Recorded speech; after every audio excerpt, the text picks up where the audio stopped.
I'd rather like to have a more eclectic mix in 2 weeks. It's quite a long, intense festival.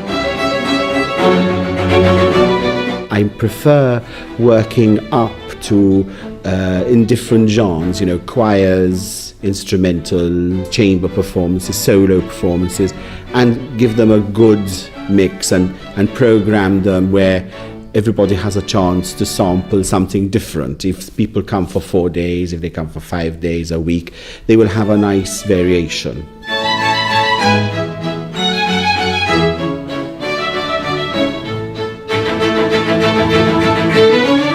Of course, it's the venues which are very determinant on what I choose.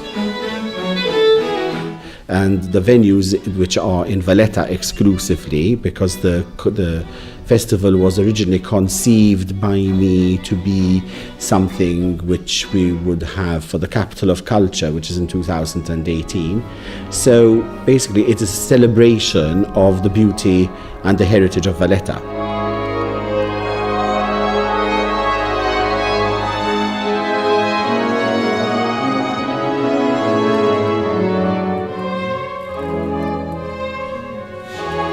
Ce sont des cantates chorales qui datent plus ou moins à Leipzig vers 1724, 6 et 31.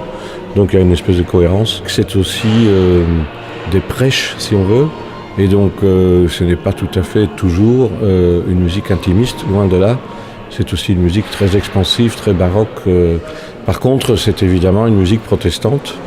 Et puis surtout, pour moi, le lien le plus évident, et c'était pour ça que j'étais content de donner ce concert, de faire le disque dans les jours qui suivent, parce que c'est parmi, je trouve, les plus belles cantates, et en particulier la dernière,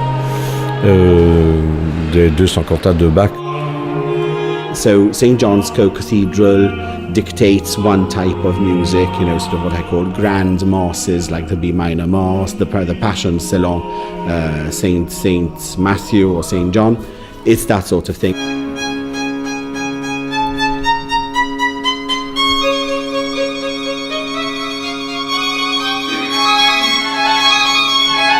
And then the Manuel Theatre, for instance, which is an 18th century theatre, 1731, all'Italienne, dictates another type of music, like, for instance, the Four Seasons of Vivaldi, or, you know, sort of wonderful Rameau suites, you know, from the operas. I always have the menu in mind when I program. And Vivaldi being, in the finale, Vivaldi being an opera composer, operas at the time were all the arias were sort of stock kinds of arias. So you could have a war aria, you could have a hunting aria, and storm arias were also very, very common in operas. And the storms were used to depict tormented states of mind. It's not only just a depiction of a storm of nature, but a mental turmoil as well. It's very, very unusual to be given the chance to play in a theatre that was actually built during Vivaldi's time. And this kind of theatre, Vivaldi would have been very, very accustomed to. It is Baroque music par excellence. I mean, the time when Valletta was being built and made into the beautiful city that it is was basically 1566 to say 1798. That covers the perfect Baroque period. This is why it is a Baroque festival and not, you know, sort of a 19th century romantic festival or contemporary festival. It's exclusively Baroque and Baroque music. So we have VIBE, which was set up obviously once the festival started in 2013. VIBE is Valletta International Baroque Ensemble, is the resident ensemble of the festival. And this is our third outing. The ensemble is very young, we're just 4 years old. And it started off before the festival started, there was a lot of talk happening, like Baroque music, Baroque festival. So we've managed, with the help of lovely artists who come from, for instance, the Orchestra of the Age of Enlightenment. We were talking, myself and Sally Jackson, who is a bassoonist, basically, with the Orchestra of the Age of Enlightenment, but she lives in Malta, and we started talking and said, wouldn't it be nice? And so the ensemble was formed. And they come to Malta to give masterclasses throughout the year on various instruments, like sackbuts, like the wind instruments, the voice, etc. We more or less have 2 established performances within the festival. And throughout the year, we have master classes which lead to a concert. VIBE is a fusion, basically, of Maltese and musicians who are based in Malta, and we collaborate with foreign musicians. That's why we're called Valletta International Baroque Ensemble.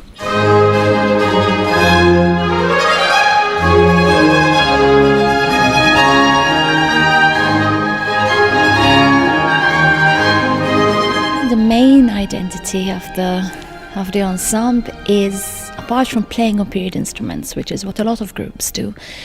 So basically our identity stems from the fact that we have cultural diversity, that we are a lot of nationalities, different temperaments, different moods. The way we understand music is different. It's putting the energies together, which is giving it something, a very interesting twist. Our other identifying factor is obviously that we would like to promote music which is from these islands, and there's a lot of music which is in the archives, and basically we're starting to work on a repertoire which is dedicated to these islands, either from musicians who were born here and then moved abroad, or the musicians that were here, especially during the time of the Knights, for example, and that wrote a lot of music, and which is kind of, it was played during this period in this very country. So that is also an identifying factor of our ensemble.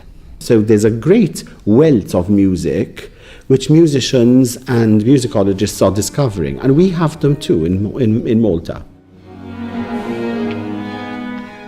Before, Malta did not have any Baroque, historically informed performances of this sort of music before. The first time we had a really professional ensemble playing in Malta was the UBO, European Union Baroque Orchestra, had come to Malta, but they came in summer.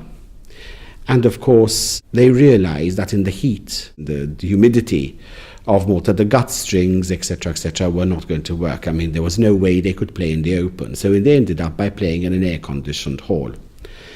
And that gave me the idea. I said, if they can't play in summer in the open air, that means they can play in winter in a closed environment. Then, of course, I said, right, and now we will have the presidency of the European Union for the first 6 months of 2017, and we will be capital of culture in 2018. That I said, right. I said, if we have a Baroque festival which kicks off in January, that will really create something interesting and different for what I call the cultural mix of Malta. Valletta 18 is an event which is planned for 2018. Valletta will be the cultural city, or a city that throughout that year we will have quite a number of cultural events, but it has given Valletta the opportunity to upgrade itself. We have gone through a number of projects, and there is a lot of preparatory work that is happening.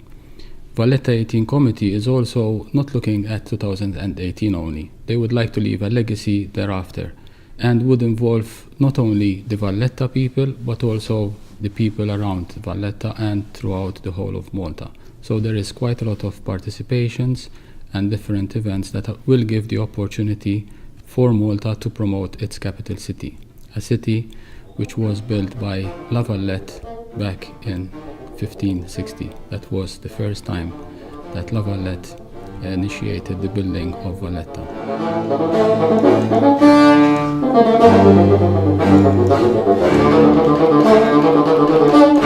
The Baroque Festival has been slowly growing throughout these last 3-4 years, and it has brought the attention of so many music lovers. And it's not only Europeans, but also Asian people that are visiting our island, and it has given us the opportunity to showcase not only the Baroque music, but also the many venues that we have. This festival is unique, primarily, one, because of the time of year. That is, I think, one of the unique factors in that in the rest of Europe, there hardly is another festival that happens in January. The fact that it is on an island which is intrinsically, in a city which is intrinsically Baroque, we live, we breathe Baroque, and it's part of, we take it a little bit for granted, the architecture around us, it's kind of part of us. And we pass the monuments and the beautiful architecture in Valletta, and we're born with it.